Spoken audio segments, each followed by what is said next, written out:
So, here to talk to us today on the subject of shame is Dr. Mark Baker. So, can we start by Yeah, asking you to define shame? right. Shame is a feeling, and it's a Mm. feeling of unworthiness. It results from disconnection and causes disconnection in relationship. So shame is a bad feeling about who you are. Mm. I have to right off the bat distinguish it from guilt. Guilt Yes. is feeling bad about what you did. Shame is feeling Hmm. bad about who you are. Guilt is a healthy thing to do. You need to know that when you've done something wrong, you're motivated to do it right. So guilt that's motivated by love makes us correct bad behavior, but shame makes us want to hide because it makes me feel less than, unlovable, and Mm. defective. That feeling Yes. makes me want to go in and not do anything. And we have lots of research that points to shame being a very toxic emotion that gets in the way of our relationships. It results from broken relationship and it causes broken relationship. But in essence, Mm. shame is believing the lie that you're not worthy of love. So, why is it so hard to talk about shame? Why is it so hard to be vulnerable? Well, vulnerability is different from being open. You hear people say, "I'm an open book." You ask me anything you want. Mm. Well, that's not vulnerability. If it's if there's no risk of getting hurt, then it's not vulnerability. Vulnerability is Wow. openness with the risk of being hurt. So I can be open and tell you stuff about my life, but if I'm not emotionally invested in what I'm saying and emotionally transparent with you, then it's not vulnerability.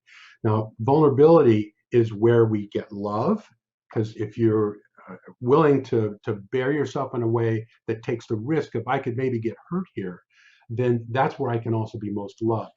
And the reason people don't Mm. want to be vulnerable because that's where you can get most hurt. You can be most hurt and most loved there. So that's the price we pay. In order to really be loved and feel loved, you have to be vulnerable, and that's the risk of getting hurt. It's risky.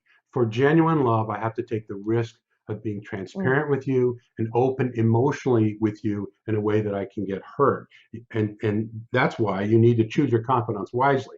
Uh, some say that you should just learn to be a vulnerable person all the time, and I would say that's a bad idea. uh, Mm.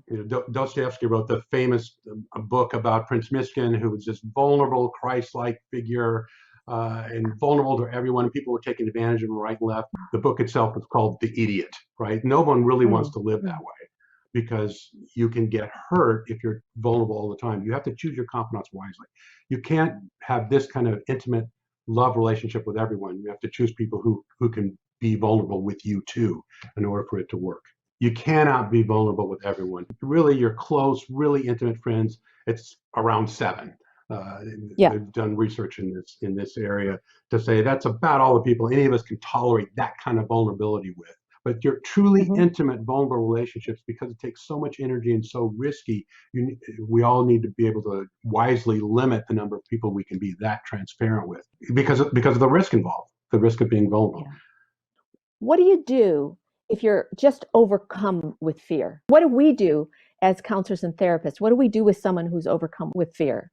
Fear itself is not a problem. Fear is an important part of life. I need to. It's the beginning of wisdom. I need to know what I can and can't do. But being overcome with fear signals Mm. me that there's a deeper issue. If you're overwhelmed by fear, if you're a fear-based person, if you're in fear-based relationships, there's always underlying shame involved. Meaning, the Mm. what I'm what shame does, it weds itself with other emotions and fuels it. So it's not just fear, the emotion that's going to teach me how to set limits, teach me which direction I should go, which direction I should not go. Uh, Instead of fear being my teacher, fear then makes me immobilized, and I'm not learning anything. Well, why is that? Why am I not learning? Why is no new information coming in because of the fear that I'm feeling? Well, it's because underneath that is a feeling of Mm. shame. So fear can trigger shame. And the shame is the feeling of unworthiness and defectiveness. And now I don't want to learn anything new. I don't want you to learn anything new about me because shame, the feeling of unworthiness and defectiveness and not worthy of love, that I want to keep secret and keep hidden. So you just spin Mm. around with your fear. So I'm Right. afraid of this, I'm afraid of that, I'm afraid to go out, I'm afraid to Right. stay in. I'm afraid of everything Right. because my shame wants me to stay hidden. So that's fascinating. The connection between fear and shame and how the two of them together, like fear's not a problem, but when you take fear and you connect it with shame, now you've got some toxic. What other emotions does shame connect with and keep us stuck and immobilized? Unfortunately, I think shame is one of the most basic emotions. Shame is the fear that I'm not worthy of love, so then I'm disqualified from truly intimate relationships. Then shame is underneath, can be underneath any emotion. Uh, for instance, I said earlier how guilt is healthy. Guilt is the bad feeling you have for what you did. Shame is the bad feeling you have for who you are. Well, shame can attach itself to guilt.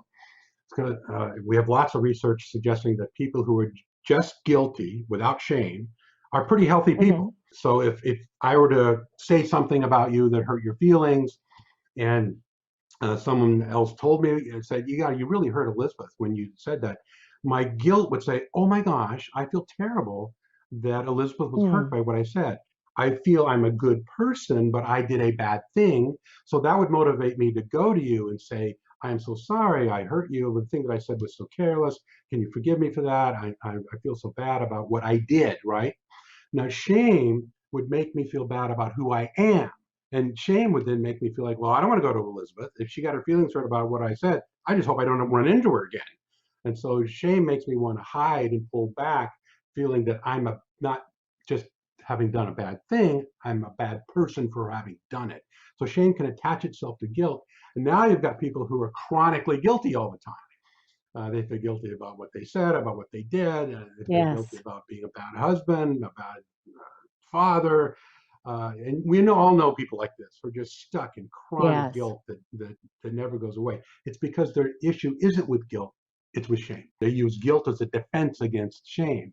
I'd rather feel bad. I'd Wow. rather say to you, I feel bad about what I did, than say to you, I Right. really feel bad about who I am. So let's go back to an earlier question about it's interesting because a lot of people who struggle with shame don't know they struggle with shame. And there's a Right. whole bunch of stuff. There's projection and there's the victim posture. Can you talk a little bit about the victim posture that's really tied to shame? And then after that, I want to talk about narcissism that's tied to shame. But we'll start with that. I, Ironically, those are related. Those two are related because Uh-huh. the core of both of those is shame.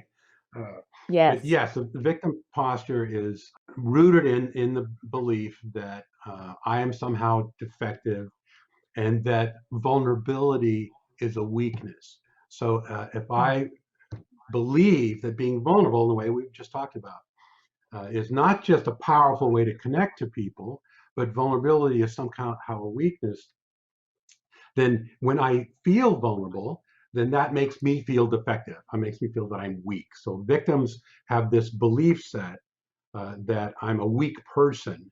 And because I am not able to be self sufficient, and nobody is, then I should be ashamed of myself. So whenever anything happens, I feel someone's doing it to me because I'm powerless. It's the belief in my own powerlessness that vulnerability is a weakness. I believe I'm weak because I feel vulnerable. I believe that I'm Mm. needy if I have needs. So they take healthy aspects of human living, vulnerability and having needs, and shame twists them into negative things. If I need you, then I'm Mm. needy. That makes me believe that I'm weak, right? So the core feeling of shame that I'm unworthy of love can transform itself into a victim mentality or the belief that I'm powerless.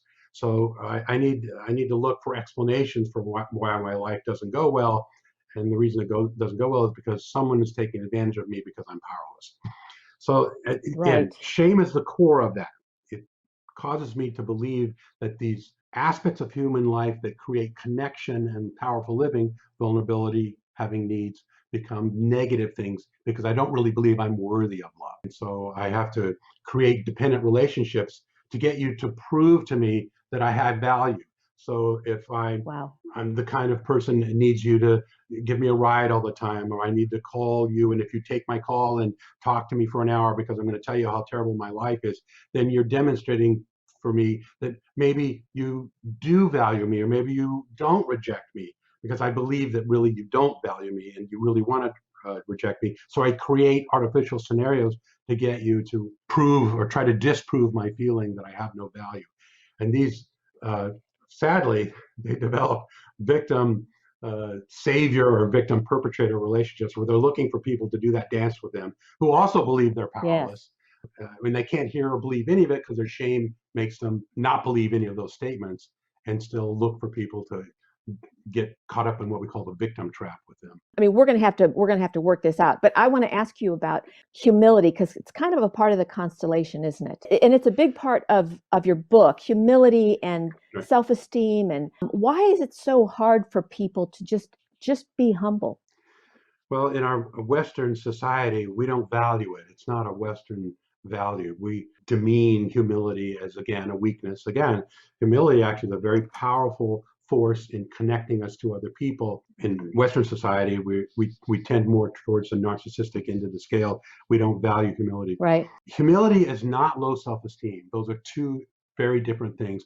And often in our culture, we conflate them. And we often refer to people who have low self-esteem and actually are struggling with issues of shame. We refer to them as a humble person. And I think that's really a misuse of the term. Humility is having an accurate self-concept and choosing to serve others. Humility is a choice, and Good. it's a powerful way of relating. To be a person of service in your relationship to other people does not mean you have low self-esteem. I might let people go ahead of me in line, not because I feel bad about myself. I choose to do that because I feel good about myself, and I choose to Mm. be of service to others. That's what humility is. And Wow. I don't think we understand how powerful that is in empowering us to have better relationships. Jim Collins, who did all this research on successful business executives in the United States, spent years looking at what makes a successful leader, and he came up with two of the most important qualities of the most successful leaders in the most successful corporations in America, and humility was one of those qualities. That who you Wow. want at the top of a successful organization is a guy who has a powerful, good sense of who he is, and he chooses to serve others. In our culture, we so don't value that. It begs the question, how do you define self-esteem? Well, self-esteem is based on two constructs. Have self-esteem if you have competence and if you have secure attachments.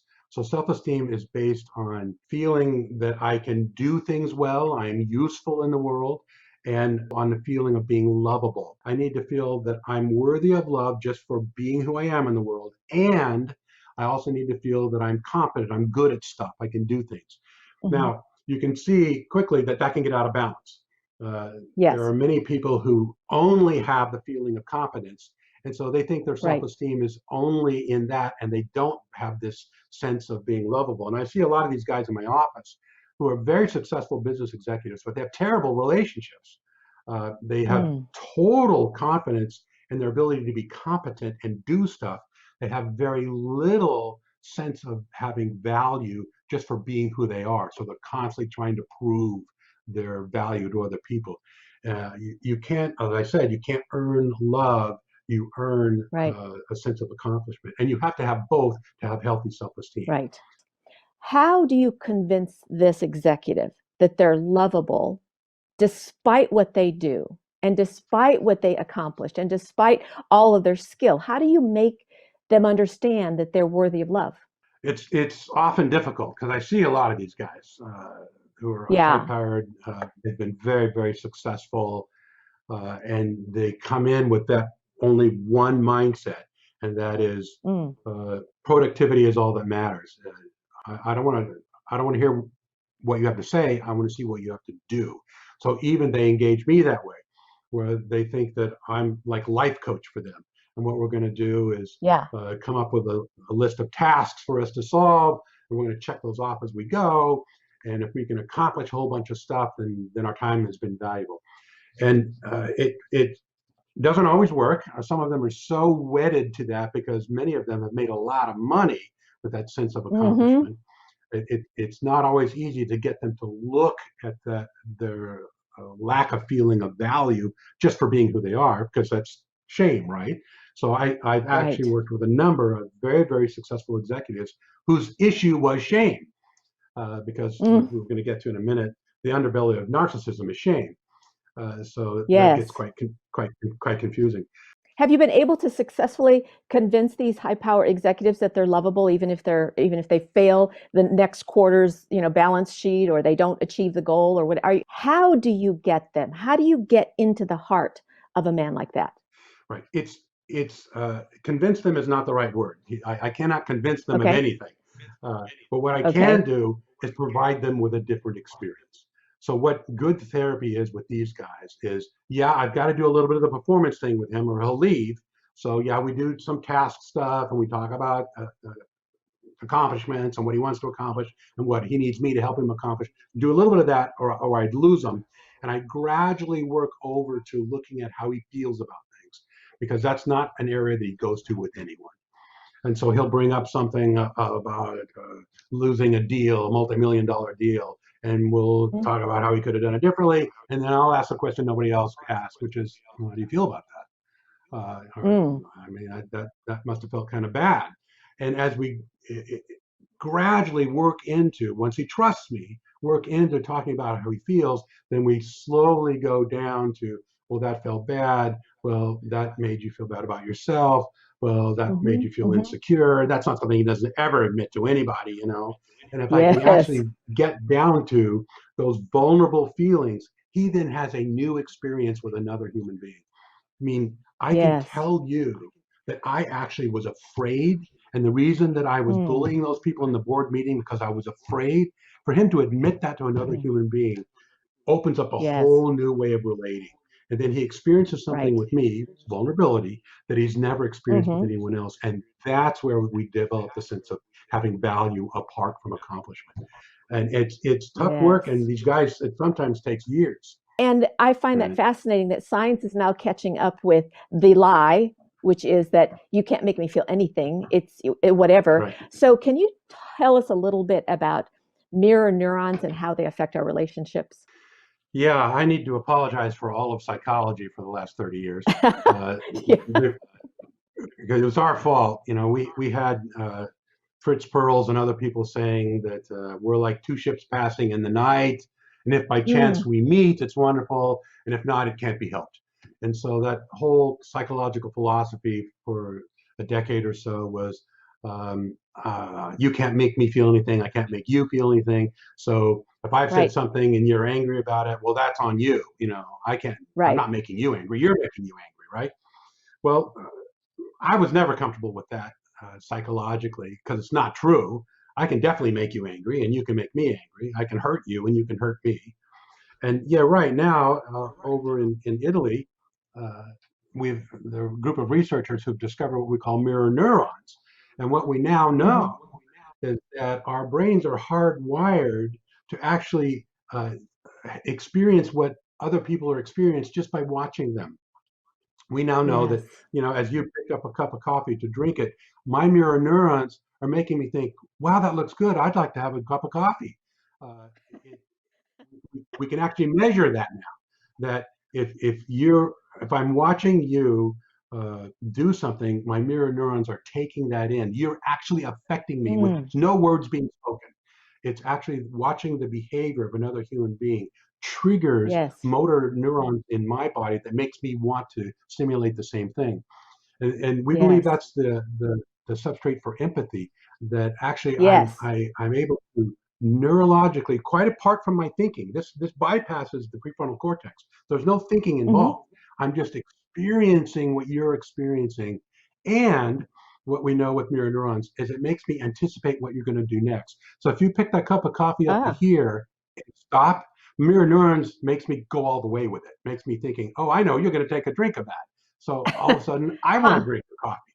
We are hardwired, and gets to be the problem. We're hardwired to anticipate what someone else is going to do. And believe me, that creates a lot of Uh-huh. marital problems because we're not always Yeah. right. Uh, and Ah. that's how we're making each other have feelings, we're making each other have experiences, and we don't even know we're doing it. It's very Wow. fascinating research. That's how connected we are Wow. as human beings. We're fundamentally relational. So is that what we're feeling here? Is that my mirror neurons are vibing with somebody's negativity or vibing with somebody's meanness, and it just For me personally, I'm saying that doesn't feel right. It doesn't fit me. Is that what's going on there? Yes, well, it depends. I mean, also with some people, when they're around a mean person, it makes them want to be mean. So you have these mean girl Yeah. cliques, where we're influencing each other. Yes. And I mean, hopefully, your response is the more healthy one. It's like, "Ugh, I don't want to be around that. You're influencing Right. me.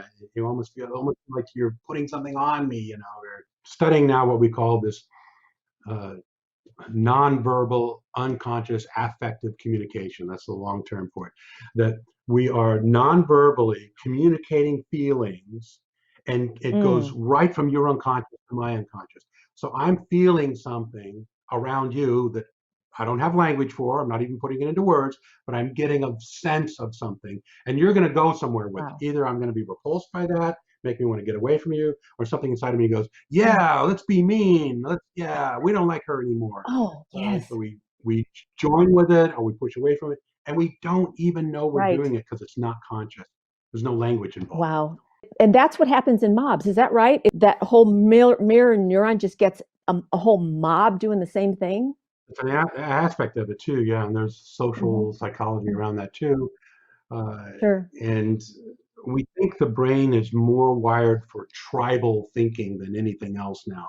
Well, we need to have Hmm. our side, our team, uh, and so we're tribal, and it's really Wow. unfortunate in the United States that we only have two political parties because you got to be in some one camp or the other, right? Even though there's a lot of stuff Hmm. maybe with my side that I don't agree with, I can't say that because I need to be a Right. part of my tribe, and then that creates that Yes. whole mob mentality. You got to be a part of some we, right?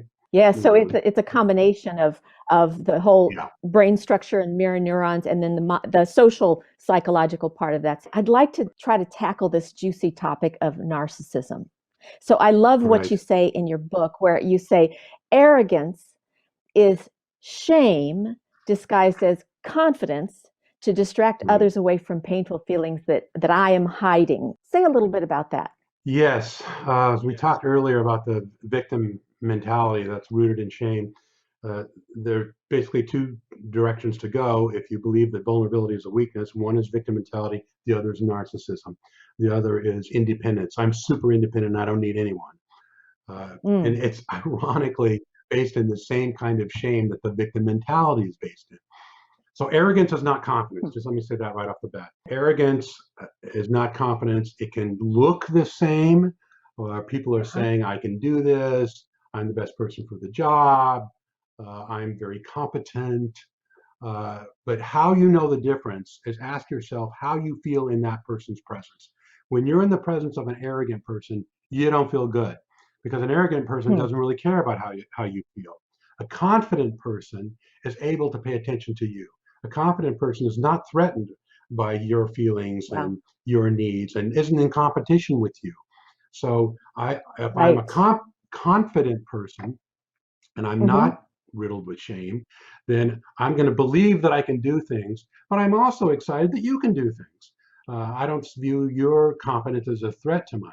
An arrogant person feels threatened. That's the shame, right? So I need to be the best person in the room, and no one else can be great either because my shame, my actually unhealed, hidden feelings that I'm not worthy, I'm not lovable, is driving me to over focus on my competence, and that creates arrogance. So, and that's Wow. really what we mean by narcissism. Uh, the construct is kind of convoluted and more complicated than I'm making it, Yeah. but in a nutshell, that unhealthy narcissism is an arrogance to hide my shame and an overemphasis Right. on my competence because I fear that if you really saw me without any of my accomplishments, you wouldn't value me. I only have worth because of my competence. So I've got to arrogantly demand that I am the only one, the most competent one in the room, and makes other people feel bad. So that's how I Yes. said that it's how you determine it. Because if you're around someone who's arrogant, Wow. he's sucking all the air out of the room. All right. So what do you do if you're in a relationship with someone who's arrogant in this way? How do you stay connected with that? Well, that's extremely difficult because unfortunately, if there's that much unhealed shame in someone who is very entrenched, because there are degrees, obviously, right, of narcissism. If it's Right. way out on the end, they're not interested in listening to anybody else's input. So typically, when they come into therapy, it's a really tough uh, uh, go of it. I mean, sometimes they'll come into therapy because their wives make them come in. Statistically, it's Yes. more of a masculine trait than feminine. Although women are catching up, there are Uh-huh. almost as many narcissistic women as men, but traditionally it's been more men.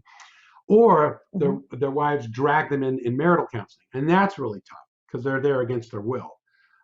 So it's tough to create the safety that leads to vulnerability, and having them experience themselves in a way that's healing is difficult. If you're in a relationship with someone like that, I'd say if it's extreme, your best chance at help is getting them into therapy. I'd say going to marriage counseling is your best Mm-hmm. first shot at it, Mm-hmm. because it's very difficult to argue someone into vulnerability, which is what heals it. Right. Vulnerability is necessary to heal Right.